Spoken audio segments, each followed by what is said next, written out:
안녕하십니까. 김혜영의 센토크 진행을 맡은 기자 김혜영입니다. 여러분은 유리천장이라는 말 들어보셨죠? 유리천장은 여성의 고위직 진출을 가로막는 보이지 않는 장벽을 말하는데요. 유리로 된 천장이 없는 것 같이 보이지만 실은 그렇지 않다라는 뜻에서 유래된 말입니다. 영국의 경제주간지 이코노미스트는 2013년부터 유리천장 지수를 발표하고 있는데요. 여성의 역할과 영향력을 집계한 유리천장 지수에서 한국의 순위는 과연 얼마에 랭크돼 있을까요? 놀랍게도 한국의 순위는 29개국 중 29위 꼴찌입니다. 더 불명예스러운 건 OECD 회원국을 대상으로 시작한 이 평가에서 올해까지 10년 연속 최하위를 기록했다는 겁니다. 여성이 직장에서 관리직이나 임원이 되기 어려운 유리천장이 견고한 한국에서 그럼에도 불구하고 시대적 편견을 이겨내며 유리천장을 깬 분이 있습니다. 심지어 한 번이 아닌 여러 번에 걸쳐 유리천장을 깨며 최초라는 신화를 써낸 인물인데요. 오늘은 한반도 미래인구연구원 이인실 원장님과 함께합니다. 잠시 후 만나보시죠.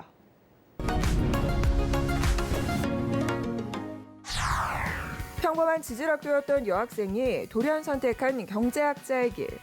그 꿈을 실현하기 위해 유학길까지 올랐지만 그녀를 기다리는 현실은 여성에게 유난히 혹독하고 냉정한 높디 높은 진입장벽이었다. 할 수 있는 것과 하고 싶은 것에 대한 끝없는 도전은 좌절과 성공을 반복하며 그녀에게 최초라는 타이틀을 선사한다. 하지만 명예에 그치지 않고 그녀는 경제학자의 새로운 길을 선택한다. 지난 10월 25일 한반도 미래인구연구원 출범식이 열렸다. 대한민국의 국력이자 경제 주축이 될 인구 문제. 이인실 원장은 그 길고 깊은 고민의 길로 기꺼이 뛰어든다. 그녀의 행보에 실린 삶과 경제, 그리고 미래 우리의 이야기를 지금 들어보자.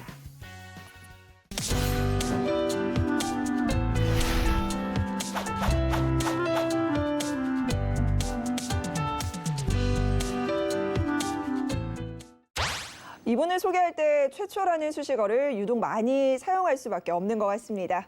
대한민국 1세대 여성 경제학자이자 한국경제학회 첫 여성 학회장, 그리고 대한민국 최초의 여성 통계청장을 역임하신 분이죠. 오늘은 이인실 원장님과 함께합니다. 어서 오십시오. 반갑습니다. 네, 반갑습니다. 자, 이렇게 많은 최초의 타이틀을 얻기까지 부단히 많은 노력의 시간을 거쳐 오셨을 것 같은데요. 저희가 지금부터 그 이야기 함께 나눠보겠습니다.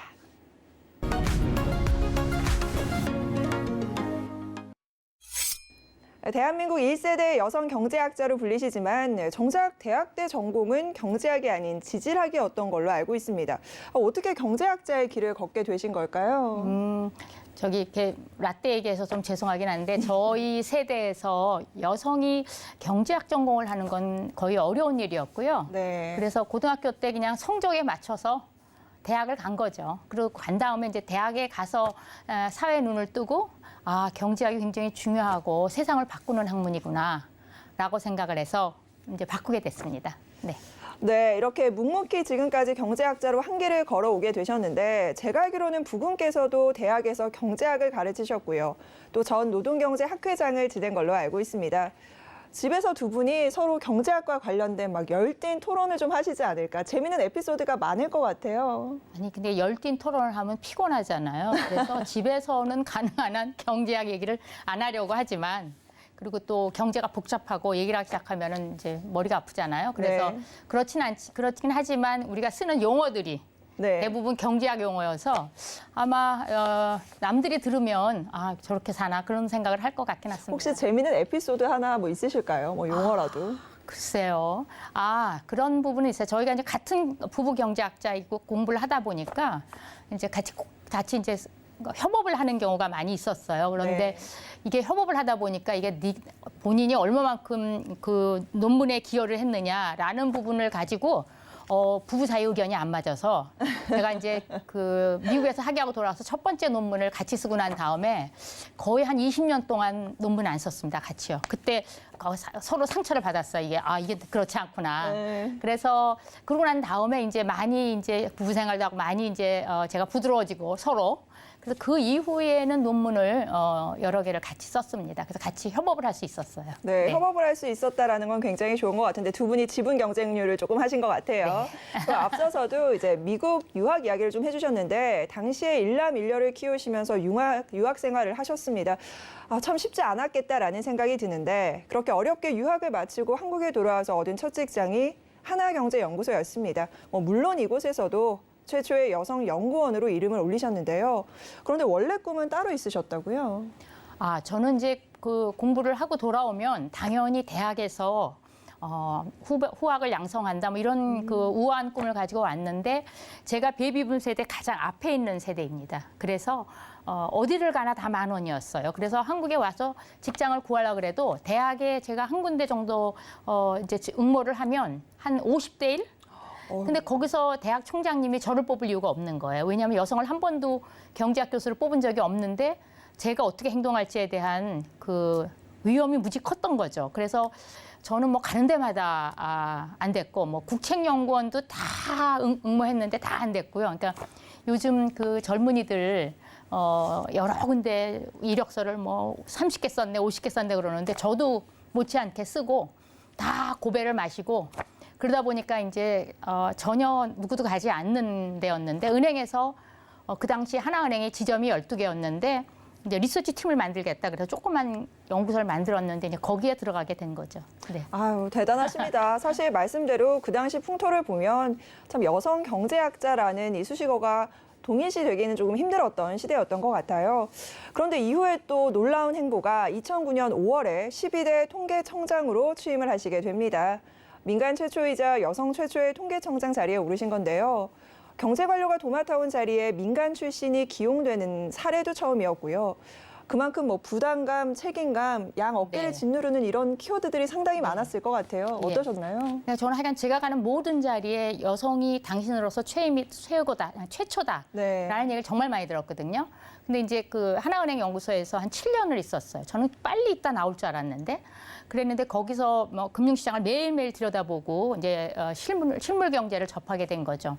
그리고 나서 하나은행에서 외환위기도 터지고 그걸 네. 현장에서 목격을 하고 금융기관에서 어떻게 이걸 대처하나 그런 다음에 대규모 공적 자금을 투입하기 시작을 했어요. 그런데 그때 한국경제연구원이라는 정경련 산하 연구원에 가서 그 부분을 이제 같이 본 거죠. 그리고 거기에 5년 있다가 국회에 들어갔어요.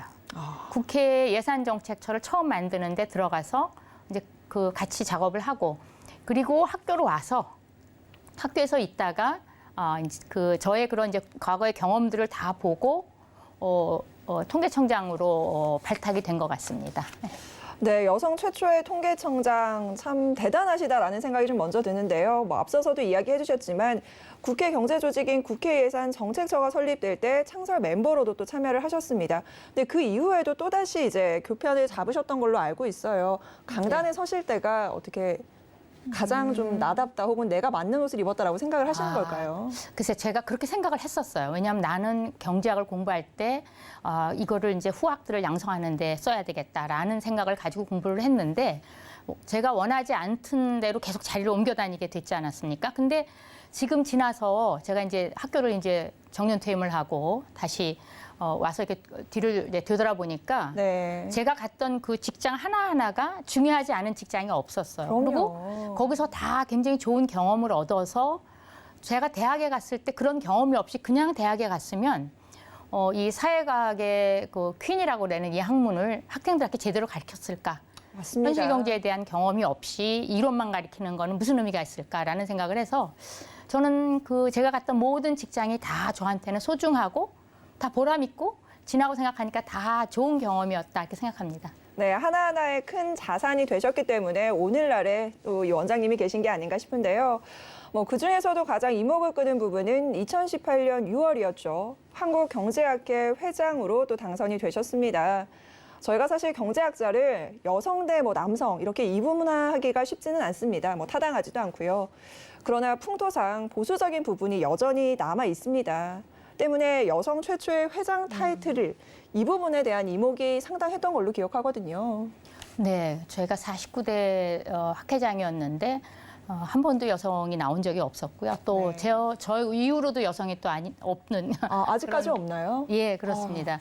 근데 제가 경제과에 이제 들어갔을 때 그 경제과에 제가 홍일점이었고요. 네. 그리고 난 다음에 대학원을 들어갔는데 그때도 홍일점이었고, 근데 미국에 유학을 가서 보니까 그 대학원에 한 10%가 여성이었어요. 미국에서도. 지금은 아시다시피 경제과의 거의 절반 정도가 여성입니다. 네. 그래서 많이 풍토가 바뀌긴 하였지만 여성이 굉장히 없는 학문이고요. 또 그 경제학 자체가 성에 대한 그러니까 그런 부분에 대한 구분이 없고 상당히 남성적인 학문이에요. 논리적이고 감정이 개입되지 않고 그런 학문이어서 조금 남성 위주의 학문이라고 할 수 있을 것 같아요. 근데 거기 이제 학회장이 된다는 거는 굉장히 정말 저로서는 굉장히 영광스러운 일이기도 하지만 제가 학회장을 굳이 선거까지 거치면서 해야 됐던 이유는 제가 해줘야지 나중에 제 후배들이 날 보고 따라오겠구나. 그래서 하게 된 것이죠. 네. 네, 당시에 출마하시게 됐던 이유까지도 뭐 하나하나 자세히 설명을 해주셨는데요. 좋은 예시가 되어주신 게 아닐까라는 생각이 듭니다. 그동안 유리천장을 깬 사람을 우리가 경제학의 아버지인 애덤 스미스의 딸들이다라고 경제학계에서는 불러왔는데요. 사실 유리천장을 깬 대표적인 인물이 교수님이십니다. 삶을 살아오시면서 어떤 원동력으로 좀 자리를 했을지도 궁금해요. 제가 아까 모든 부분에서 최초란 얘기를 많이 들었다라는 말씀을 드렸는데 저희 세대가 좀 그랬던 것 같아요. 여성의 경제 활동이 너무 낮았고요. 네. 제 시대에 그 대학 진학률이 7% 정도밖에 안 됐으니까 그래서 그런 부분이 많이 있었던 것 같습니다. 그런데 저만은 아니고 사회 각계 모든 분야에서 사실은 반은 여성이고 반은 남성이기 때문에 같이 해야 되는 일을 남성들이 혼자 짊어지고 간 게 아닌가. 그래서 그걸 나누어 가진다는 차원에서 저 말고 유리천장을 깬 분은 많다고 생각을 합니다. 네. 네, 뭐 그래도 걸림돌 이런 장벽들을 하나하나 깨고 그야말로 유리천장을 깬 대표적인 인물로 저희가 또 이렇게 뵙고 있는데요. 유리천장을 향해 지금 도전하고 있는 많은 후배들이 있습니다. 뭐 저도 마찬가지일 거고요. 그 길을 먼저 걸어오신 선배님의 마음으로 좀 후배들에게 조언해 주실 부분이 있을까요? 저는 한 번도 제가 이 자리가 여성으로서 당신이 처음이니까 뭐 어떻게 뭘 달성해야 된다 이런 생각을 한다기보다는 네. 남성하고 여성하고 같이 공존하면서 일을 해야 되겠다라는 그게 굉장히 커서 같이 더불어 간다라는 생각으로 갔기 때문이고요. 물론 이제 여성이 제가 그 자리에 최초기 때문에 그 일을 하는 데 있어서 제가 한 번 잘못하면 그게 모든 여성이 잘못하는 걸로 그렇게 인식될 수 있기 때문에 맞습니다. 보통 이제 100% 목표 달성이 아니고 이제 목표 자체를 한 150%로 놓고 절대 실수하면 안 된다. 부담감이 엄청 크셨을 것 그런 같아요. 강박관념이 좀 있었던 것 같습니다. 네.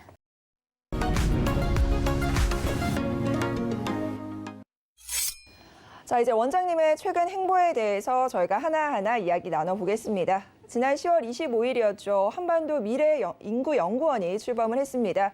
초대 원장에 자리하게 되셨는데요. 우선 어떤 연구 기관인지부터 좀 소개해 주세요. 네, 저는 평생을 이제 경제학만 연구를 해왔는데 이제 경제학에도 지금 굉장히 큰 패러다임이 바뀌고 있고 경제학은 근본적으로 그 사회를 연구하는 학문이지 않습니까? 네. 그런데 지금 우리 사회에 굉장히 큰 위기가 오고 있다. 맞습니다. 그런데 그 핵심에 인구 문제가 있고요. 그래서 저는 이제 정년 퇴임하고 조금 더 책이나 쓰면서 조금 더 어떻게 보면 여유를 가지고 세상을 바라보겠다라는 생각을 했었는데 그게 너무 제 생각에 여유 없는 얘기구나. 지금 시간이 별로 없다. 네. 그래서 제가 물론 인구 문제가 너무 복잡하고 복합적인 문제이기 때문에 저 혼자서 해서 할 수 있는 일은 아니지만 그러나 제가 가지고 있는 이제 인적 자원을 다 동원해서 할 수 있는 만큼 꾸준히 뭔가를 해야 되겠다. 이 문제 해결을 위해서라는 생각을 해서 시작하게 되었습니다. 혹시 이런 인구 네. 문제에 관심을 가지게 되신 계기가 좀 있을까요? 저는 학교에서 한국경제론을 꾸준히 가르쳐 왔는데 이 문제에 대해서 계속 강조를 해왔습니다. 이게 거의 한 20년 전부터 강조를 해왔는데 네. 그때가 언제였냐면 우리에게 합계 출산율이 1.3 이하로 내려갔어요. 그러니까 2.1이 대체 출산율이라 그래가지고 인구를 유지하게 해주는, 그러니까 남자 1명, 여자 1명 만나서 적어도 2.1명의 아이를 낳아야지 그 인구가 유지가 되는데, 그게 1.3으로 떨어지면 이제 저출산이라 그래가지고, 더군다나 그게 한 3년 정도 밑으로 내려가면 연속적으로 1.3 네. 밑으로, 그럼 이게 다시 올라오기가 힘들다라는 그 인구학자들의 연구가 있어요. 그런데 저희는 20년을 그렇게 가고 있는 겁니다. 네. 그리고 정부가 2006년부터 저출산 고령화 계획을 세워서 예산을 많이 쓰고 이랬는데 더더욱더 개선이 안 되는. 그래서 그 부분을 굉장히 강조를 해왔습니다. 근데 사람들이 이제 그 얘기하면 또 그 얘기 다 알고 있어. 이렇게 가는 그런 상황이어서 조금 더 여유를 가지고 경제학의 모든 문제뿐 아니라 특히 인구 문제에 집중해서 보면 좋겠다라는 생각을 하게 됐습니다. 미래에 대한 통찰력이 확실히 있으신 것 같은데, 말씀 주신 것처럼 학계 출산율 지난해로 좀 기준으로 보면요, 대한민국 같은 경우에는 0.8인명으로 나왔습니다. 인구 유지선인 2.1명의 3분의 1 정도 수준밖에 안 되는 건데요. 무엇보다 이 수치가 말씀 주신 대로 세계 최저 수준입니다. 사실 이대로라면 한국이 전 세계에서 고령화 비율이 가장 높은 나라가 되지 않을까, 이런 우려의 목소리도 상당히 많이 나오거든요. 네. 좀 어떻게 보고 계십니까? 우리가 보통 이제 7%, 65세 인구가 전체 인구의 7%면 고령화 사회, 그리고 고령 사회, 초고령 사회, 그런데 네. 7%, 14%, 20%를 가는 게 전 세계에서 이렇게 빠르게 간 나라가 없습니다. 최고속으로 지금 달려가고 있고, 이 상태로 가면 한 2050년쯤 되면은 가장 고령 인구가 많은 그런 나라가 될 것 같습니다. 그래서 그런 부분에 있어서 무엇인가 좀 어떤 변화를 주기 위한 노력을 하지 않으면 경제학자 입장에서 보면은 일단은 누군가가 사람이 많이 있어야지 그분들이 가서 물건도 소비하고 또 서비스도 소비하고, 그래서 만들어낼 그 근거가 생기는 거고, 또 반대로 생산의 입장에서 보면 이분들이 다 노동력인 거죠. 네. 그래서 노동력을 제공해야 되는데 소비 시장도 줄어들고 또 노동 시장도 줄어들게 되는데, 왜 이 부분에 대해서 제가 그렇게 20년 동안 얘기가 있었는데 크게 변화가 없냐라고 얘기를 드려보면, 아마 지방에 계신 분들은 아마 빨리 느끼셨을 것 같아요. 제가 전남 도지사나 이랬으면 아마 이 문제가 네. 굉장히 머리 아픈 문제였을 것 같은데, 서울이나 대도시에 있는 분들은 좀 느끼기가 어려워요. 주위에 젊은 사람들이 많고 아직은 크게 그렇게 느껴지지 않는 거죠. 맞습니다. 그래서 저희가 뭐라고 느끼냐면, 이게 예정된 미래라 그러는데, 지금 애를 얼마 낳으면 그 인구가 20년 후에 이 인구가 되잖아요. 생산하는 아주 중요한 활동 인구가 되는데, 그 인구가 줄어드는 게 눈에 보이는데도 불구하고 당장은 느끼지를 못하는 거예요. 우리 흔히 말하는 그 끓는 연못 속에 네. 개구리 얘기하잖아요. 점점 이제 비가 많이 왔을 때 연못이 생겨서 거기서 개구리가 살았는데, 점점 날씨가 뜨거워지고 비는 안 오고 가뭄이 들면 점점 이 연못이 줄어들면서 결국은 개구리도 죽게 되잖아요. 네. 좀 그런 정도의, 그러니까 뜨거운 물에 들어간 개구리와 같은 그런 상황에 한국 경제가 있다. 그리고 대한민국 자체가 있다라고 생각을 합니다. 예. 네, 경제 근간은 인구다라는 말씀이 참 와닿고요. 그런데 정부에서도 사실 노력을 게을리하고 있지는 않습니다. 2006년부터 저출생 고령 사회의 정책을 계속해서 굉장히 많이 내고 추진은 해오고 있는데요. 그런데 문제는 이 정책으로 현재 인구 감소 문제를 해결하지 못하고 있다라는 점입니다. 원장님께서는 이 부분 어떻게 보십니까? 이 인구 문제라는 것이 이제 사람이 결혼해서 애도 낳고 그리고 애도 그 애를 잘 키워서 다시 그 애가 또 애를 낳고 이런 거랑 연관이 된 건데, 아주 좀 어려운 용어를 쓰면 그렇게 해서 이제 육아하고 그러는 것이 무슨 재화냐, 경제학적 용어로. 그러니까 사적 재화로 보고, 사적 재화가 잘 안 되니까 정부가 공공으로 투자해서 이렇게 얘기를 하는데, 그거보다는 가치제적 성격이 큰 겁니다. 가치제, 메리트 굿이라 그러는데요. 그런 게 좀 큰 것 같아요. 그래서 이게 다 시장에만 맡겨둘 수도 없고 또 정부가 다 할 수도 없는 그런 재화이거든요. 근데 그동안 정부가 지금 방금 말씀하신 것처럼 2006년부터 4번의 저출산 고령화 계획을 세웠고, 총 예산 바로 지난달에 윤석열 정부가 이제 국무회의에서 그 논의를 하면서 나온 그 보도자료에 의하면 280조 원 썼다 그러는데, 그 전에 1년 전에 감사원이 낸 보고서에 의하면 380조를 썼다 이렇게 돼 있어요. 그러니까 이렇게 100조가 왔다 갔다, 같은 정부 보고서인데 왔다 갔다 하는 이유는, 그러니까 그동안 저출산 고령화 정책에 쓴 돈, 그러면 그냥 조금만 근처에 이름만 갖다 붙이면 다 그렇게 쓴 거고 실질적으로 저출산 고령화를 위해서 그러니까 집중적으로 썼냐라면은 그렇지 않은 부분이 많을 것 같아요. 예. 또 그런 거 플러스 이거는 공공으로만 해결될 수 있는 건 아닙니다. 가장 애를 안 낳는 이유 중에 하나가 이 육아 문제도 있고 또 결혼을 기피하고 네. 그렇죠. 그리고 또 여성들 입장에서 여성들이 점점점 이제 고학력도 되고 또 사회에 나가는데 그 육아를 함으로 인해서 그 자신의 그런 그 진로나 이런 데 큰 그 마이너스 효과가 있습니다. 그래서 경력 단절이라는 네, 너무 문제가 우려가 되고 되거든요. 그 경력 단절 문제가 우리나라가 다른 어느 나라보다 더 심각한 그 전형적인 M자 커브를 그리는 나라인데 그 경력 단절 문제 플러스 또 다시 복귀를 해도 그 들어가서 그 과거에 그 애를 낳기 때문에 잘못됐으니까 좀 미쳤던 그러한 부분을 도로 복구하기가 어려운 구조로 돼 있습니다. 그래서 그런 부분에 대한 불이익이 없어야지 내가 안심하고 애를 낳겠다. 그런 생각이 들 것 같아요. 그래서 그걸 요즘 말로 말하면 워라밸이라 그러잖아요. 네. 내가 가정과 일을 동시에 할 수 있고 그게 자랑스러운 사회적 가치가 되고 그래야만 되는 것 같습니다. 네, 그렇다면 지금의 이 인구 문제를 해결할 수 있는 우리에게 골든타임이 좀 남아 있는 걸까요? 제가 말씀드린 대로 1.3 밑으로 내려간 지가 20년이 지났습니다. 네. 그래서 이미 이제 우리는 어떻게 보면 저출산으로 인한 그런 문제에 이제 젖어든 건데 그나마 우리가 5년, 10년 얘기를 하는 거는 자, 그렇게 되면 심각하게 노동력도 부족하고 이제 인구도 2021년부터 줄어들고 있거든요. 네. 그래서 그런 부분을 이렇게 어떻게 보면 이렇게 메꿔가면서 할 수 있는 이제 시간이 첫 번째는 뭐 정년을 연장해 가지고 네. 55세 혹은 65세 은퇴를 하지 않고도 더 일을 하게 하는 거, 노동력으로 더 활용하는 거죠. 보통은 이제 65세를 갖다 노령인구로 잡고 그때 되면 이제 더 이상 일을 안 하는 공식적인 일을 그렇게 돼 있고 이제 연금도 다 타게 된 이런 상황인데 그런 걸 안 하고 또 하나는 우리나라가 전 세계에서 여성 경제 활동률이 매우 낮은 나라 중에 하나입니다. 특히 맞습니다. OECD 국가에서 보면 매우 낮아요. 지금보다 뭐 한 15에서 20% 높여야 될 그런 나라이기 때문에 여성 경제 활동을 늘리면 그만큼을 저희가 그동안 저출산으로 인해서 줄어드는 생산 연령 인구를 메꿀 수가 있어요. 그게 앞으로 길어야 10년 아니면 5년인 거죠. 우리가 어떻게 하느냐에 따라서. 근데 그 이유는 그다음부터는 이제 더 이상 방법이 없을 정도로 생산 연령 인구가 떨어져서 뭐 생산을 하고 싶어도 인력이 없어서 못하는 네. 노동력이 부족한 그런 이제 사회로 들어가게 되는 거죠. 예. 지금 이 순간이 사실 정말 골든타임 아닐까 싶습니다. 5년에서 10년 이 안에 어떠한 결과를 좀 내야 할 텐데요. 뭐 앞서서도 얘기해 주셨지만 인구 문제를 해결하기 위해서 뭐 정부에서는 막대한 예산도 썼고요. 뭐 사회적 비용이 당연히 필요하긴 하겠죠. 문제는 이 유효한 정책이 결과를 내기 위해서는 그러니까 실효적인 대책이 좀 필요하다라는 말씀이신 거잖아요. 네. 그러니까 정부가 좀 어떤 방향으로 가는 게 맞을까요?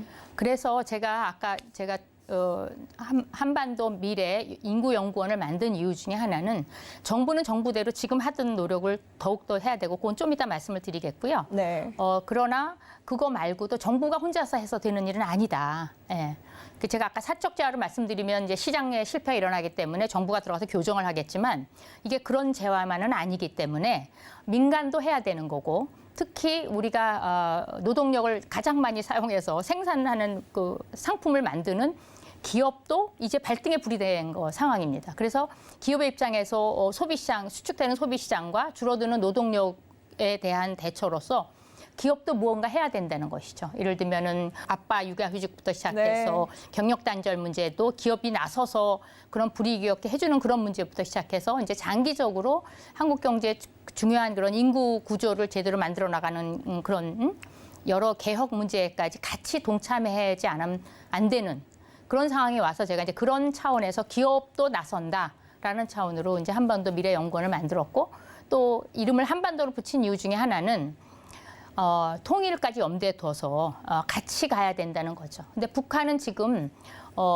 합계 출산율이 1.2입니다. 그래서 우리보다는 좀 높지만 네. 여전히 매우 낮은 국가이고 네. 두 국가가 합쳐서 뭐 통일이 되면 노동력 문제가 해결된다라는 얘기도 가끔 우리가 한 네, 적이 네, 네. 있었는데 그렇지 않습니다. 같이 늙어가는, 같이 노령화되는 같은 두 인구가 모여도 마찬가지 문제이지 크게 나아질 게 없는.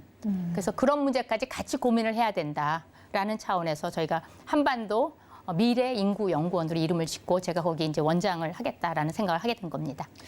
기업과 정부, 우리의 역할이 다 좀 잘 맞물려야 될 것 같아. 이 문제가 좀 해결될 것 같다라는 생각이 들고요.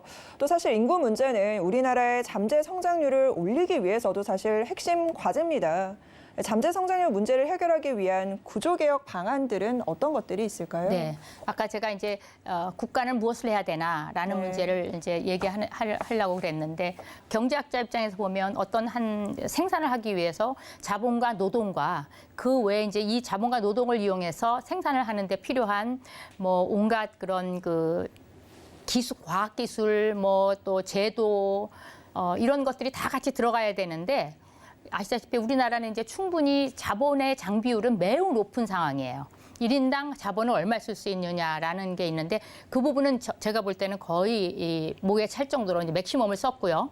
그러나 그럼 이제 다른 건 뭘 해야 되느냐? 이 자본과 노동을 사용해서 할 수 있는 생산성을 높이는 일입니다. 그걸 우리가 이제 총요소 생산성이라 그러는데 그 생산성을 높이는 일을 하는 데에는 여러 그 요인이 들어갑니다. 일단 제도도 바꿔줘야 되고요. 그리고 각종 그런 사회적 관습 이런 것도 바꿔줘야 되는데 정부가 하는 일이 그런 부분에 법과 제도를 바꿔주는 일이죠.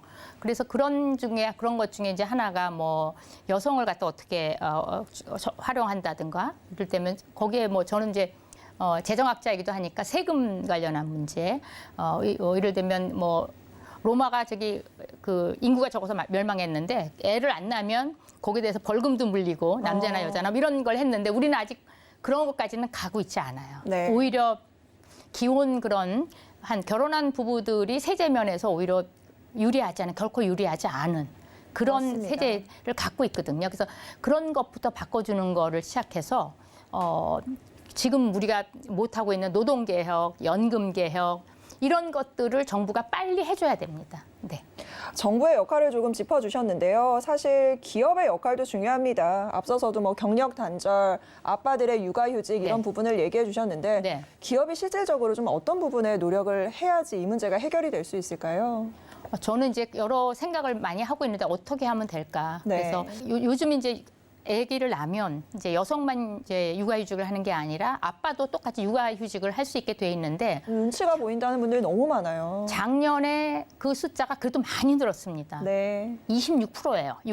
육아휴직 한 사람 중에 남성의 비율이. 네. 그래서 많이 늘었는데 이제 그런 숫자를 기업마다 공개를 해서 그 회사는 얼마나 많이 그 육아휴직을 남성이 하고 있나 이런 걸 하게 되면 아마 이제 지금은 직장 내에서 네가 애 낳은 것도 아닌데 네가 왜 휴직을 하냐라고 네. 그러고 또 그 사람이 빠지면 그만큼 누가 일을 대신해 줘야 되지 않습니까? 맞습니다. 그래서 서로 눈치도 보이고 또 하는 게 그렇게까지 아마 국가가 없어진다는데 뭐 해야 되지 않냐 이러는 큰 대의는 그건 나중 얘기고 당장 내가 일이 많아지고 그러면 어렵지 않습니까? 그러려면은 그런 거에 대비해서 대체 인력을 갖다가 할 수 있게 해준다거나 그래서 그런 부분에 그러니까 즉 가정과 직장의 양립이 가능하도록 하는 환경을 기업이 먼저 해줘야 됩니다. 그거는 정부가 뭐 해서 할 수 있는 정도의 수준은 아니고요. 그런 문화를 만들어 나가도록 노력을 해야 됩니다. 네. 요즘 기업들이 사실 ESG 경영 이야기하면서 막 지표로도 만들고 하는데 인구 문제도 좀 이렇게 접근을 해야 하지 않을까 이런 생각이 조금 들게 됩니다. 저는 그래서 강력히 주장합니다. 그래서 그 ESG 경영 지표에 네. 그 회사의 출산율이 얼마인가 너무 좋은 라는 아이디어신데요. 거를 지표로 넣으면 아마 열심히 노력하고 또 기업도 나름대로 이 지표 올리기 위해서 우리가 이렇게 하는 거야라고 해서 좀 덜 압박감을 느끼지 않을까 생각합니다. 네. 네, 기업도 좀 이 문제에서 함께 고민을 하고 동참하면서 우리 한국 경제에 좀 도움이 되는 방향들 짚어봐야 할 것 같습니다.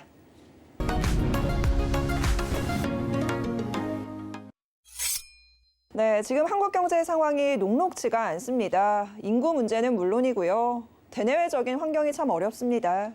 원장님이 보실 때 지금 한국 경제가 처한 이 상황, 가장 큰 문제점은 무엇이라고 보시나요?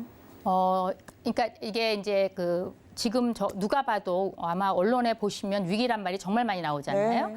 근데 지금 위기인 건 맞아요. 그래서 저는 이제 장기적인 위기하고 단기적 위기인데 지금 단기적으로는 가장 중요한 거는 인플레이션입니다. 예. 인플레이션을 우리가 1970년도에 겪고 오랫동안 겪지를 않아서 그게 얼마나 무서운 것인지에 대한 거가 좀 체감적으로 덜 오는 것 같은데요. 이거는 뭐 계급을 가리지 않고 세대를 가리지 않고 무차별적으로 우리의 빵을 앗아가는 그러한 아주 무서운 그러한 건데요. 예를 들어서 그래서 저는 이제 중요한 건 인플레이션을 잡는 일인데 인플레이션을 잡으려고 하다 보니까 지금 금리가 올라가고 부작용이 금리가 나오고 올라가니까 있어요. 이 부채 문제 때문에 그러니까 외환위기 때는 오직 기업 부채만이 문제가 됐고 가계 부채와 정부 부채는 매우 낮은 수준이었습니다. 근데 지금은 기업 부채, 가계 부채, 국가 부채 모든 부채가 다 높은 상황이어서 똑같이 금리를 올리더라도 경제에 미치는 영향이 매우 크고 쓸 수 있는 정책 지표가 매우 그러니까 적은 상황입니다. 그러니까 굉장히 어려운 상황이죠. 네. 이게 지금 제일 어려운 상황입니다. 예. 인플레이션 부분을 조금 짚어주셨는데요. 지금 말씀처럼 우리 경제의 위기, 우리만의 문제는 사실 아니긴 합니다. 뭐 코로나19, 러시아와 우크라이나 전쟁, 여기에 원달러 환율은 계속 치솟고 있고요. 이 때문에 사실 제조업에 치중한 무역 구조가 우리 경제의 약점으로 조금 드러나는 부분들이 있거든요. 네. 우리나라의 무역 구조도 좀 변화해야 하지 않겠냐 이런 네, 이야기도 네. 있는데 이 부분 어떻게 보십니까? 이게 이제 지금 제가 방금 아까 단기적으로는 인플레이션이라고 그랬는데 장기적으로는 이 위기가 복합 위기라고 말씀드렸어요. 지금 말씀하신 것처럼 옛날에는 뭐 하나의 부분에서 비롯된 위기였다면 지금은 글로벌 위기이기도 하고 네. 또 수요 쪽뿐 아니라 공급 쪽에서 전쟁도 일어났고 그래서 저희가 이제 그것뿐 아니라 과학기술은 너무 빠르게 변화하고 있고 심지어 뭐 인간의 성도 바뀌었다. 그러니까 그런 성장도 그래서 네. 아주 복합적인 위기인 그런 상황이거든요. 그래서 지금 이제 인플레이션하고 그다음에 환율 이런 정도의 문제로 눈앞에 이제 다가오고 있긴 하지만 우리 경제가 총체적으로 가진 문제이기도 합니다. 그동안 우리나라는 전 세계 제가 한국 경제를 가르칠 때 그런 얘기하거든요. 우리나라가 발전하고 성장한 역사는 세계사의 유일한 그런 경험이고 또 아마 이런 거를 이 정도로 달성할 나라는 많지 않을 것이다. 라고 얘기를 해요. 진짜로 모든 지표를 보면 한국 그러면 아주 밖에 뚝 뛰어나와 있을 정도로 아주 훌륭한 그런 성장을 이루었는데 그 성장의 배경은 뭐였냐면 짧은 시간 내에 제조업에 집중 투자를 해서 우리 중화공업선언 같은 거 하지 않았습니까? 1974년도에. 그래서 그런 그 중화공업에 집중적으로 투자를 해서 빨리 성장을 했어요. 근데 그때 할 때는 우리가 그 염두를 둔 게 국내 경제를 한 게 아니라 해외 경제를 그러니까 수출을 염두에 두고 규모의 경제를 충분히 해서 크게 만드는 그런 걸 했는데 이제 환율이 이렇게 바뀌고 그렇게 되니까 지금 말씀하신 것처럼 우리가 그렇게 했던 그 산업 구조가 이제 위태로워지기 시작한 거예요. 네. 그것 때문에 영향을 너무 많이 받는 거죠. 그동안 여러 번의 위기가 있었습니다만에도 불구하고 잘 넘겼어요. 슬기롭게요. 물론 저는 이번도 슬기롭게 넘길 거라고 생각하는데 지금 환율로 인해서 무역 수지가 적자 구조로 바뀌었고 경상수지가 8월만 적자였지만 지금 상당히 위태로운 그런 상황입니다. 그런데 이미 한 10년 전을 돌아가 보시면 전 세계 무역 구조가 바뀌고 있어요. 옛날에는 상품을 이렇게 팔고 사는 그러한 무역 구조였다면 네. 눈에 보이지 않는 서비스의 무역하는 그런 그게 좀 더 상품보다 높아진 상황입니다. 그래서 우리는 물론 이제 과거에 저는 제조업의 중요성 매우 있다고 생각합니다. 그 제조업을 결코 손을 놔서는 안 되지만 우리가 소위 먹거리라고 하는 우리가 수출해서 먹고 사는 나라니까 그랬을 때 주력을 두는 그런 산업을 조금 더 다양화해야 될 것 같아요. 그런데 저희가 이제 저희 같은 경제학자들은 20년 전부터 이제 이런 상황이 오니까 우리가 그동안 했던 그 소위 말하는 5개 유명한 우리의 자동차, 반도체, 뭐 석유화학 이런 것들로부터 살피해서 다른 산업을 모색해야 된다라고 했는데 그 준비를 안 한 건 아니지만 효과를 보는 정도까지는 오진 않았어요. 그게 우리나라 경제를 먹여 살릴 수준까지는 안 간 거거든요. 근데 그런 부분에 대한 산업 구조 전환을 빨리 해야 됩니다. 예. 네, 저는 그 부분이 제일 지금 시급하다고 생각하고 있습니다. 네, 혹시 그러면 그런 산업 구조의 변화에 있어서 제조업이 아니라 우리나라가 좀 어떤 부분에 초점을 맞춰보면 도움이 좀 될 거다라고 생각하시는 게 있을까요? 예, 지금 그나마 희망을 보이고 있는 것 중에 이제 K-컬처이잖아요. 네. 그런 부분. 또 우리가 요즘 뭐 방송에 이런 여러 프로에 많이 나옵니다만 관광 산업도 우리가 팔 수 있는 게 굉장히 많이 있어요. 맞습니다. 지금 관광 수지는 적자를 지금 면치 못하고 있는데 굉장히 오랫동안. 그래서 그런 부분도 우리가 가야 될 부분이고 또 작게는 무슨 화장품 산업? 저는 이게 그렇게까지 곽강을 받을 줄 몰랐어요. K-뷰티라는 단어가 사실 먼저 있었잖아요. 그렇습니다. 그런데 그게 아직 국가 경제를 먹여 살 정도는 아니지만 한국 사람들이 가지고 있는 뭐 빨리빨리 정신도 있고요. 또 한국이 갖고 있는 젓가락 문화 같은 거 있잖아요. 네. 굉장히 섬세하고 우리가 가지고 있는 DNA가 지금 경제 상황에 굉장히 맞는 부분이 좀 있어요. 그래서 그런 부분을 조금 더 보강해서 강조해 나간다면 우리가 제조업은 심지어는 어떤 표현을 쓰냐면 한국이 제조업으로 수출을 갖다가 일궈낸 그런 부분은 제조업의 한계를 허물었다. 이렇게 얘기를 할 정도로 그건 뭐 제가 얘기한 게 아니라 많은 책에 그렇게 나오고 있거든요.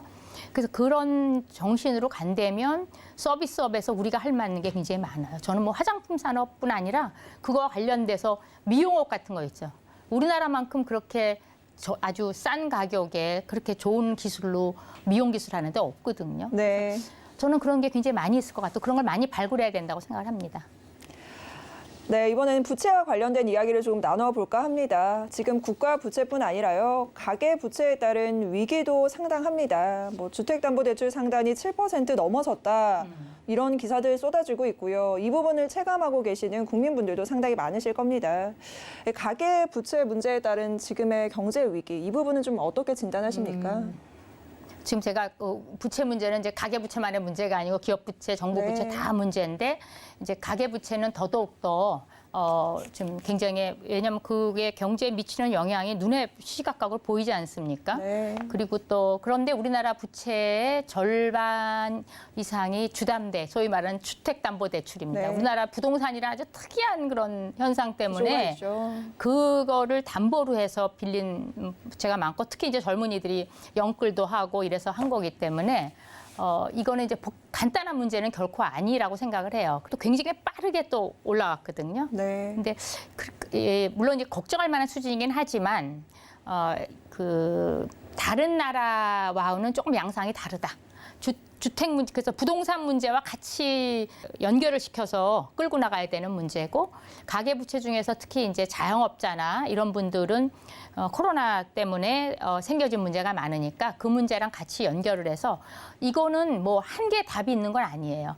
우리가 보통 위기 그럴 때, 특히 금융위기 그럴 때는 이게 한꺼번에 닥치면 위기가 되지만 이거를 잘게 잔잔히 나눠서 정리하면은 사실 위기가 아닌 거거든요. 그래서 그렇게 총체적으로 보면서 이렇게 단계로 풀어나가야 되는 저는 그런 문제로 보고 정부도 아마 그렇게 우리가 이미 그렇게 한 경험이 있기 때문에 해나갈 수 있다고 생각합니다. 풀어나갈 수 있다고 생각합니다. 네, 이 윤석열 정부의 경제 정책이 MB 정부의 시즌 2와 같다 이런 비판의 목소리도 나옵니다. 특히 윤석열 정부의 경제 정책의 핵심 중 하나가 바로 이 법인세 감세 문제인데요. 일각에서는 향후 재정 소요를 고려하면 법인세를 인상해야 한다라는 주장도 있습니다. 이제 그 근거로 이명박 정부 때 감세 효과가 뭐 그닥 없었다 이런 이야기를 하고 있는데요. 원장님은 이 법인세 감소와 관련된 이런 부분은 좀 어떻게 보십니까?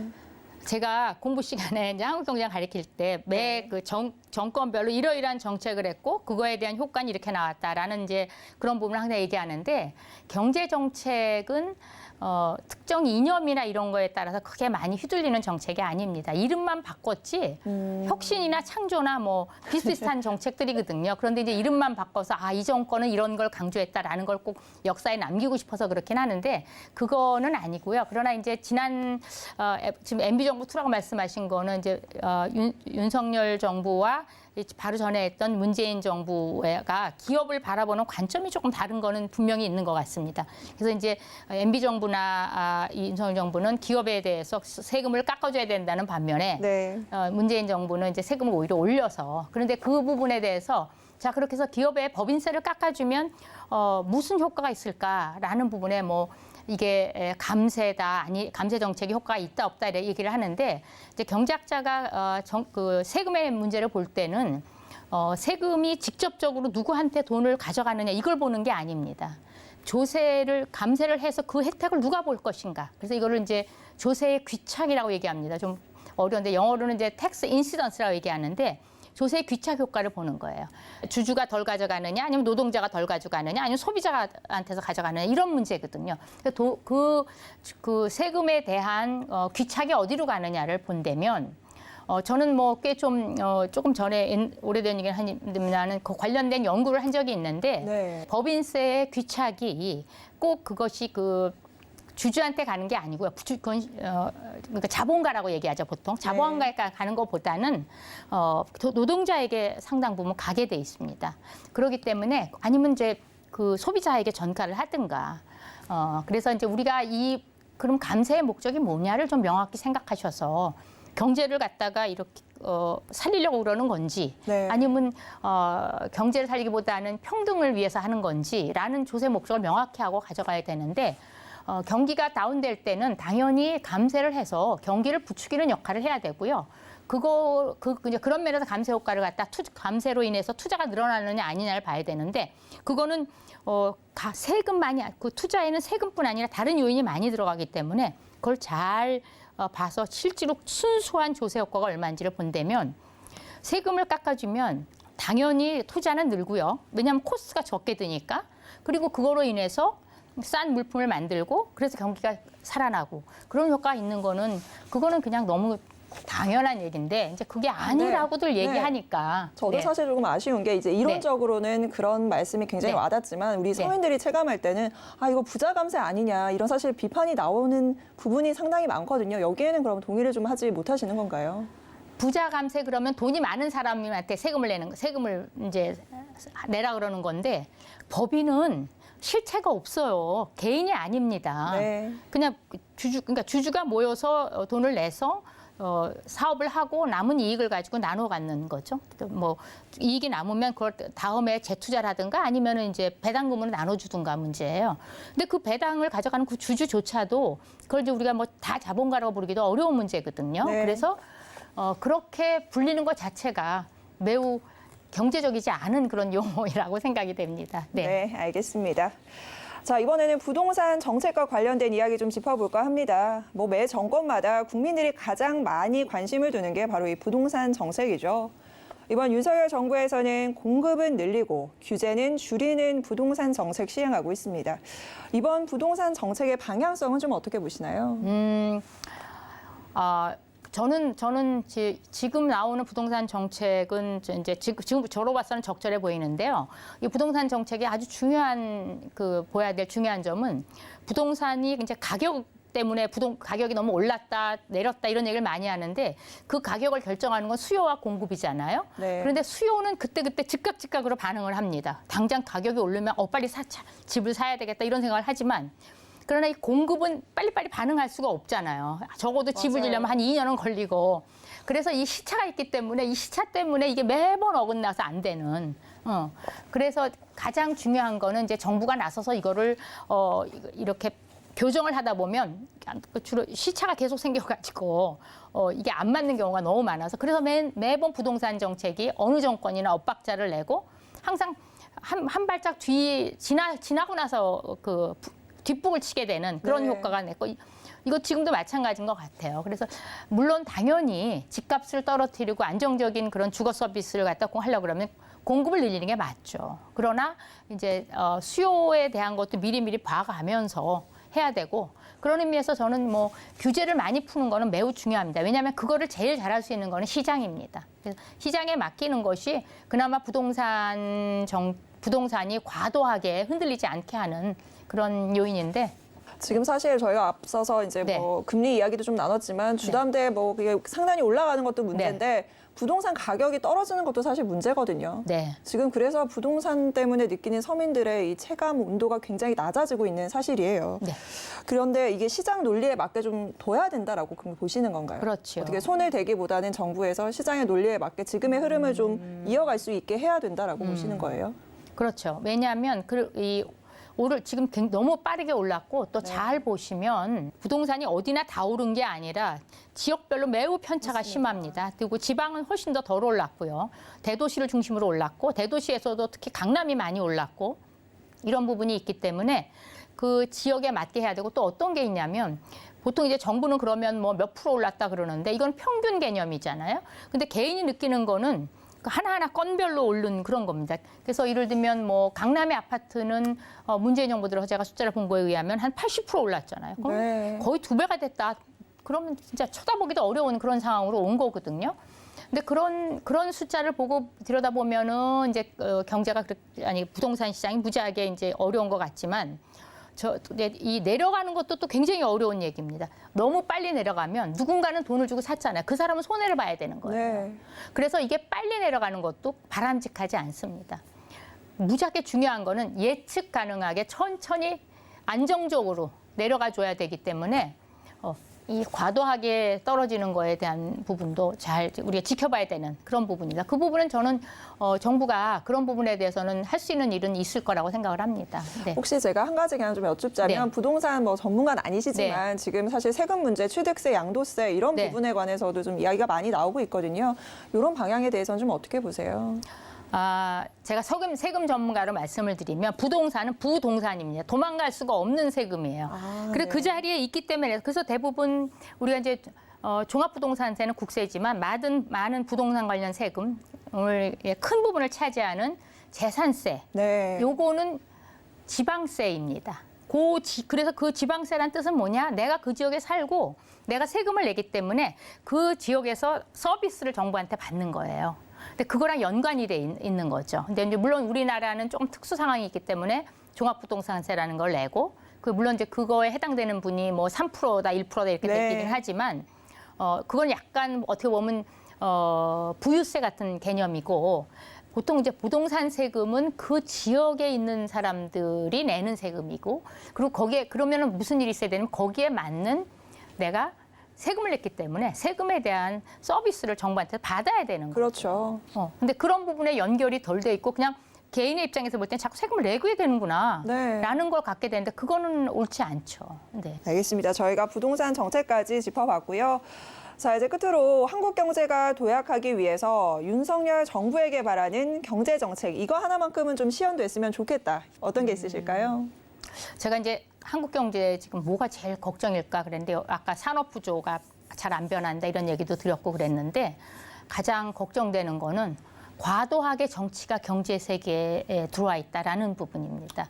경제는 이제 경제 논리를 풀어야 되는데 최근에 정치가 너무 많이 들어와 있고 근데 우리가 또 정부가 경제 정책을 하려 그러면 법이나 시행령이나 이런 걸 바꿔서 해야 되는데 그 부분의 상당 부분을 국회에서 해줘야 되는 거죠. 그래서 저는 정치와 그 협치를 좀 잘해 주십사. 그래서 국민은 이게 뭐 어떤 이념인지 이런 거에 대한 것보다는 좀 예측 가능하게 편안하게 자기 생활을 영위할 수 있게 정치에 신경 안 쓰고 그렇게 해주셨으면 좋겠어요. 그래서 그렇게 할 수 있도록 굉장히 추상적인 얘기입니다만 예측 가능하게 그리고 국민이 좀 안심하고 살 수 있는 그런 류의 정책 위주로 가져가 주셨으면 좋겠다라는 생각이 듭니다. 네, 끝으로 제가 질문 하나만 더 드리도록 네. 하겠습니다. 한반도 미래인구연구원 원장님으로 취임을 네. 하셨는데 앞으로 어떤 포부를 가지고 좀 이끌어 나가실 생각이신지 한마디 전해주세요. 인구 문제는 결코 쉬운 문제가 아닙니다. 그러나 지금 저희한테 닥친 아주 너무 중요한 위기입니다. 잘못하다가는 뭐 10년, 20년 후에 경제가 다른 문제가 아닌 이 축소되는 그러한 사회 문제로 인해서 경제 문제조차도 심각하게 영향을 받을 거로 생각을 합니다. 그래서 그러나 뭐 제가 연구원 하나 뭐 잘 운영해서 세상이 바뀔 건 아니고 제가 하고 싶은 거는 사람들이 생각을 바꿔야 돼요. 지금 가장 문제 중에 하나는 우리가 왜 지금 이렇게 한국 경제가 어려우냐. 그동안 우리가 고도 성장해서 했던 시스템이 지금 저성장으로 바뀌는데 지금 빨리 적응을 못하는 그런 부분이거든요. 네. 그 저성장과 더불어서 이 저출산 문제도 같은 개념입니다. 그래서 빠르게 개인들이 인식을 바꾸고 또 행동도 바꿀 수 있게끔 그렇게 저는 이제 그 생각을 바꾸는 거를 하는 역할을 많이 할 생각입니다. 네, 앞으로도 인구 문제에 저희도 좀 관심을 갖고 함께 도움이 될 수 있도록 좀 동참을 할 수 있도록 하겠습니다. 오늘 네. 바쁜 시간 내주셔서 너무 고맙습니다. 감사합니다. 네, 고맙습니다. 네. 김혜영의 센토크. 네, 한국은 유리천장 지수 100점 만점에 20점대입니다. 보이지 않지만 너무나 견고한 유리천장을 가지고 있는데요. 사회적 권한이 작고 노동시장에서 소외되는 수준이 높으며 소득 불평등도 심하다는 뜻입니다. 그러나 이인실 원장님께서 유리천장을 깨며 보여주신 다양한 행보는 많은 이들에게 희망이 되고 도전할 용기가 될 겁니다. 앞으로도 이인실 원장님의 행보 저희도 기대하도록 하겠습니다. 김혜영의 센토크 저희가 준비한 소식 여기까지입니다. 다음 시간에 찾아뵙겠습니다. 함께해 주신 여러분 고맙습니다.